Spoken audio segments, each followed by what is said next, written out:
সম্মানিত উপস্থিতি, দীর্ঘ সময় ধরে আপনারা বর্তমান সরকারের নির্বাচনী ইশতেহার বাস্তবায়নের লক্ষ্যে গৃহীত অগ্রাধিকারমূলক কার্যক্রম যেমন ফ্যামিলি কার্ড বিতরণ, কৃষক কার্ড ও কৃষি ঋণ মওকুফ, বৃক্ষরোপণ, নারীর জন্য গাড়ি,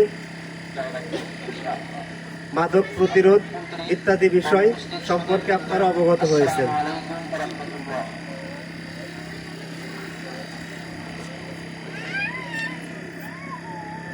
আমাদের সম্মানিত প্রধান অতিথি জনাব মোহাম্মদ আব্দুল জলিল, গণযোগাযোগ অধিদপ্তর, ঢাকা মহোদয় আপনাদেরকে আরও বিস্তারিতভাবে বলেছেন।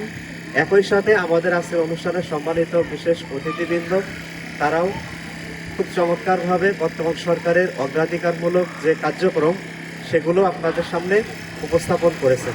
সচেতন হবেন এবং যে বিষয়গুলো এখানে আলোচনা করা হয়নি, যেমন খুবই অল্প পরিসরে আলোচনা হয়েছে, বাল্যগুলোর প্রতিও আপনারা একটু সচেতন থাকবেন, সজাগ থাকবেন।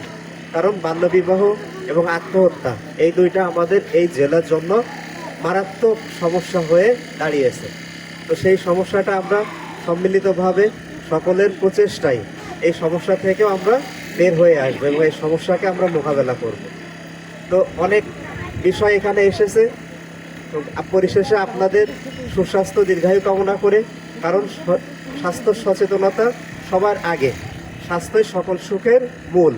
আপনি যদি সুস্থ না থাকেন তাহলে অনেক টাকা পয়সা খরচ করেও আপনার হারানো স্বাস্থ্য আপনি ফেরত আনতে পারবেন না। এজন্যই আপনাদেরকে সবসময় স্বাস্থ্য সচেতন থাকতে হবে। তো যে কথাগুলো আজকে এখানে হলো সেগুলো আপনারা একটু মেনে চলবেন, সেই বিষয়গুলো সচেতন হবেন, হয়ে পরিবারকে সুন্দর এবং সুশৃঙ্খল রাখবেন, এই আশাবাদ ব্যক্ত করে আপনাদের প্রতি আবারও কৃতজ্ঞতা